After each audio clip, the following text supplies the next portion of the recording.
Assalamualaikum Boboto, salam dunia. Saya doakan di hari ini teman-teman semua selalu dikasih kesehatan dan keselamatan dalam jalani segala aktivitasnya. Amin. Baik Boboto, langsung kita update informasi Persib Bandung terbaru.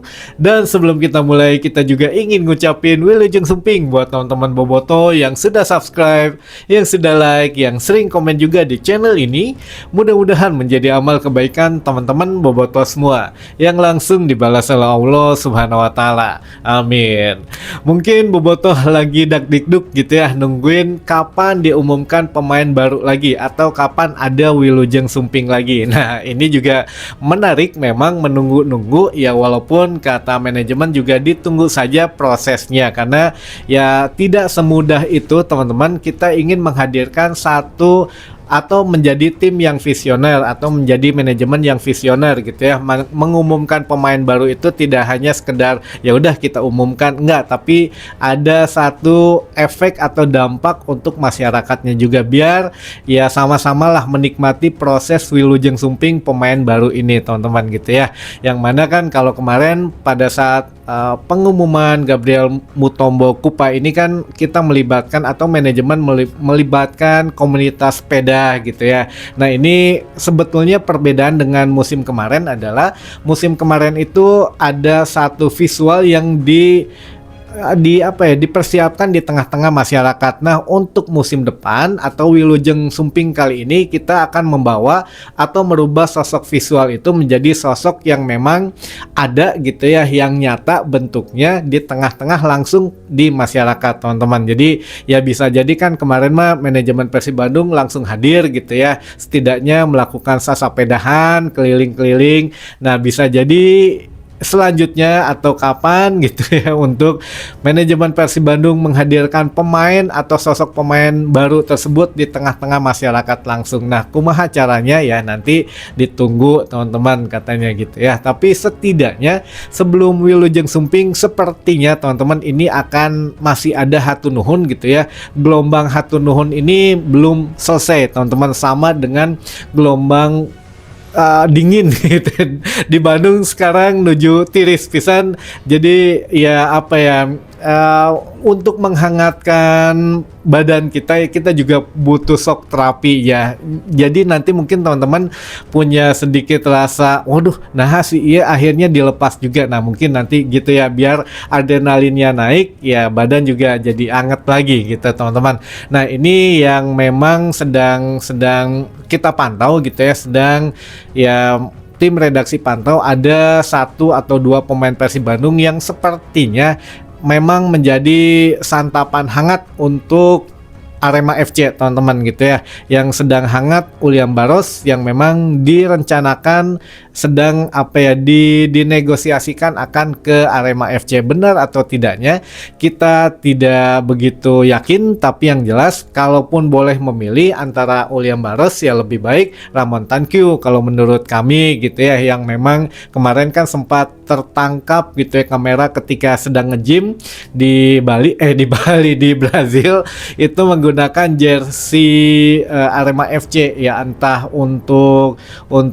ya hiburan aja atau punya maksud tertentu, kita nggak pernah tahu teman-teman. Tapi yang jelas untuk yang rumors terkuatnya Uliam Baros justru yang akan ke Arema FC. Nah, ini juga kita kan tahu sendiri kemarin Robby Darwish diperkenalkan oleh Arema, itu juga sudah pernah kita bahas akan ke Arema. Lalu juga Dewangga walaupun belum diumumkan tapi ya sepertinya ke Arema gitu ya. Ya bener lah gitu. Lalu juga ada beberapa pemain yang memang salah satunya Uliam Baros ini teman-teman. Jadi kalaupun memang Uliam Baros ini gitu ya dilepas, tentu ini kita menghadirkan satu pertanyaan baru bahwa benarkah Persib membutuhkan dana segar untuk membeli pemain ini, sedangkan pemain-pemain yang notabene menjadi incaran Persib Bandung harus segera dirampungkan teman-teman. Nah, ini juga ada dua sisi yang harus kita lihat gitu ya. Kalau kekurangan dana segar bisa jadi untuk Persib Bandung ini kan kita juga di sepak bola modern ini sudah akan melangkah ke bisnis juga teman-teman, walaupun beberapa orang bilang wah di Liga 1 mah belum ada yang untung katanya untuk klubnya.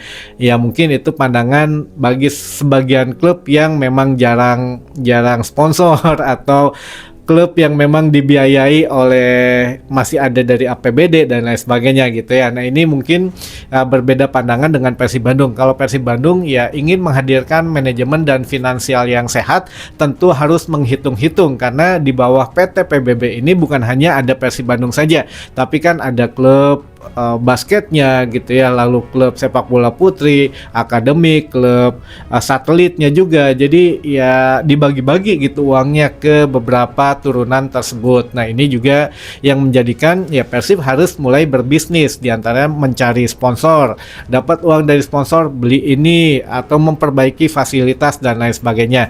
Nah untuk pemain baru sendiri tentu dengan harga sekian kita juga harus nyari juga gitu ya pemasukan. Oh ya udah, kalau ada namanya tim juara kan pemainnya selalu diincar gitu ya. Kalau ada tawaran dari klub lain ya kenapa enggak gitu. Nah ini kalau memang benar gitu ya Baros ke Arema FC ya lumayan dengan harga Baros sekarang yang ketika dibeli Persib Bandung kurang dari 5M gitu ya market value-nya, ya sekarang bisa naik 6 atau 6,5M karena udah juara tentu saja teman-teman. Nah ini juga ya lumayan gitu ya karena kan kontrak Baros di Persib sampai dengan tahun depan teman-teman, sampai dengan 2027. Jadi tebus Baros ini ya sama dengan mendapatkan dana segar untuk Persib Bandung. Belum lagi kan kemarin Dewangga juga dijual gitu ya teman-teman. Jadi beberapa pemain yang masih ada kontrak ini lahan basah lah untuk manajemen Persib Bandung untuk menjual dan membeli pemain incaran yang baru lagi. Nah ini teman-teman makanya harus bersabar gitu ya.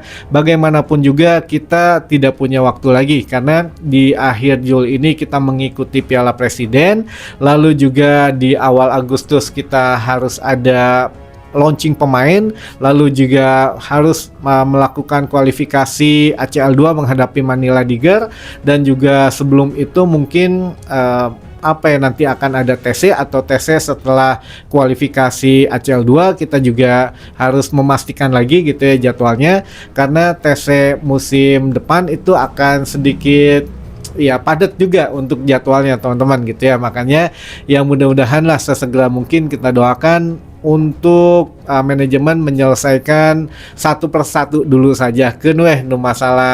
Masalah jeung Daisuke Sato mah jangan dipikirin gitu ya. Yang penting mah kita rampungkan pembelian pemain baru dan juga semua pemain ngumpul di awal bulan Juli ini.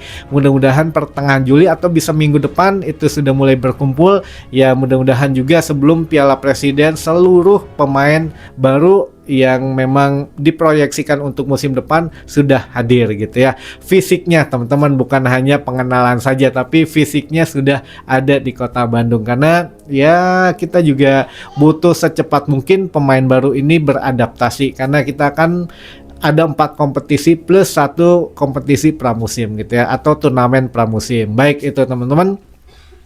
Mungkin kalau Baros yang mana dijual gitu atau dilepas gitu ya, bisa jadi ya untuk membeli pemain, mungkin bisa dari diaspora gitu ya, atau bisa untuk mendatangkan pemain-pemain dari Balkan juga gitu ya, karena sekarang kan sedang tren teman-teman beberapa klub mendatangkan pemainnya dari Balkan, negara-negara Balkan gitu ya. Kenapa? Karena mungkin melihat Persib ini 3 musim berturut-turut pelatihnya dari negara Balkan, dari Kroasia, lalu juga pemain-pemain yang dipilih pun ya sebetulnya masih campuran gitu ya. Tapi ya apakah cara mengalahkan Persib Bandung ini dengan cara menghadirkan pemain Balkan lagi, karena pelatihnya kan sekarang Coach Igor masih dari Kroasia gitu ya.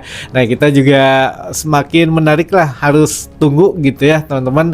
Ya bisa jadi pemain diaspora yang diisukan ke Persib Bandung itu bisa diboyong dengan cara ya mengganti satu pemain di posisi yang sama diganti yang lainnya. Nah ini kita nggak pernah tahu skema permainan dari Coach Igor bagaimana, tapi kalau melihat dari nanti kita lihat dulu dari pemain-pemain yang diisukan apa ya, masuk ke Persib Bandung atau yang sudah resmi nantinya akan direkrut ke Persib Bandung, kita bisa melihat ini sebetulnya masih warisan Boyan Hodak atau resmi atau memang murni gitu ya dari Coach Igor yang menyematkan pemain-pemain ini. Mungkin ya dari 100% bisa jadi gitu ya pemain baru ini 50% warisan dari Boyan Hodak, karena tahap negosiasinya sudah dimulai ketika masih Boyan Hodak menukangi Persib Bandung, teman-teman. Ya kemarin juga kayak Mutombo gitu ya, lalu ada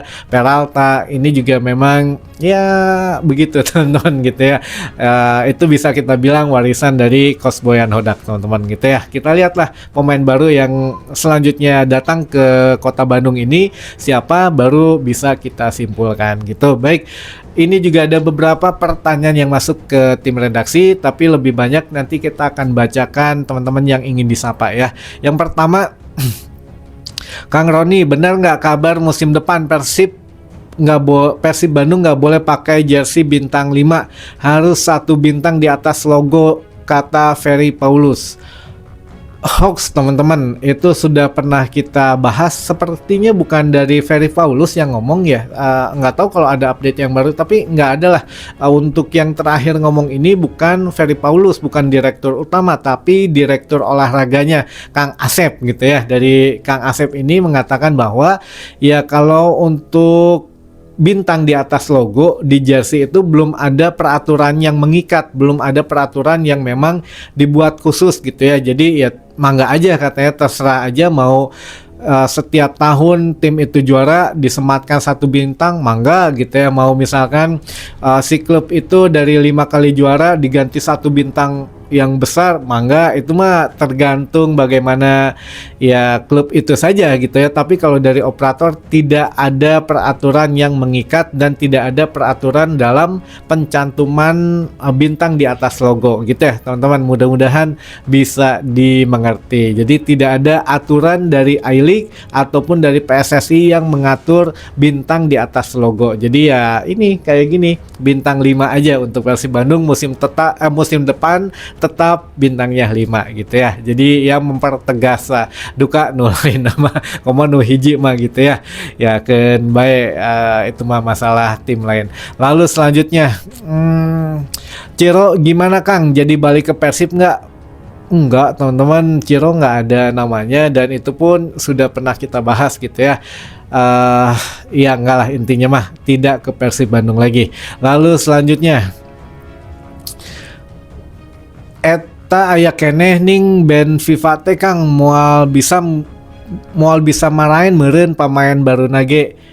Yaitu tadi yang sudah sedikit kita bahas teman-teman. Untuk FIFA ini, itu kan band FIFA ini apa dulu alasannya? Ada alasan yang tidak boleh melakukan aktivitas transfer, ada gitu ya. Kalau kita kan ini urusannya hanya sampai urusan selesai dengan seseorang atau dengan satu ini selesai langsung dicabut. Jadi iya sebetulnya mungkin bukan hanya masalah pembayaran saja, mungkin ada sesuatu yang lebih dari itu. Katakanlah bisa jadi ini mah teman-teman, kita nggak pernah tahu untuk detailnya, tapi katakanlah gini, dari 3M gitu yang harus dibayarkan ke Sato itu kan jatuh jadi 2,7 M putusan pengadilan internasional gitu ya. Nah ini 2,7 M ini yang sudah berjalan setiap atau pembayaran yang sudah berjalan ini, katakanlah ada kelebihan yang harus dipulangkan oleh Daisuke Sato. Nah, Sato sendiri kemungkinan menolak karena itu merasa sudah haknya,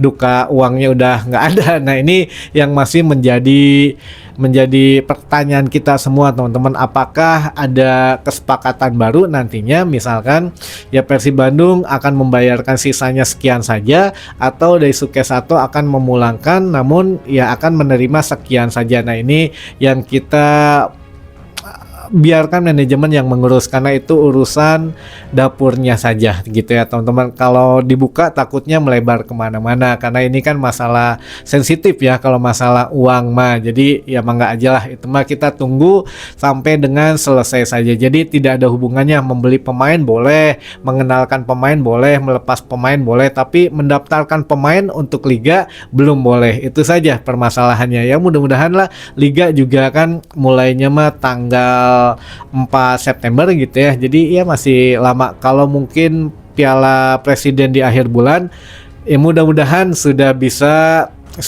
bermain lah, karena kan kita juga harus mengurus administrasinya ya, dokumen dan kita segala macam itu harus segera diurus. Jadi pemain baru tidak lama lagi akan banyak Wilujeng Sumping gitu teman-teman ya. Baik, selanjutnya kita bacakan saja yang ingin disapa. Katanya ada Abah Ken Boboko di Jati Handap, ada juga Kang Agus Damen di Pacitan, ada juga Bobotoh di Sawah Lunto, ada juga Bobotoh di Pleret Kang Udin katanya. Lalu juga ada Kang Sani di Talaga Saat Puncak Bogor, ada juga Kang Alung Verlep Bonjopi Ciampel Karawang Timur, lalu juga ada Bobotoh di Kawalu Tasik, ada juga Kang Dimas Putra di Cianjur, ada juga Kang Riyad Kurnia di Indihiang Ciampel Kang Riyad Kurnia Indihiang Tasik punten. Lalu juga ada Bobotoh di Tampoma Sumedang Larang, ada juga Kang Wayang Ejawanta Viking Undercurrent Kaohsiung Taiwan, lalu juga ada Kang Jatman Bonjopi Lapang Gumbira Nagrak Selatan Sukabumi. Hatur nuhun teman-teman. Mungkin ya yang masih ada pertanyaan, mangga dituliskan saja di kolom komentar. Insya Allah kita bahas bertahap gitu ya. Dan sampai ketemu lagi di informasi selanjutnya. Wassalamualaikum, bobotoh, salam dunia.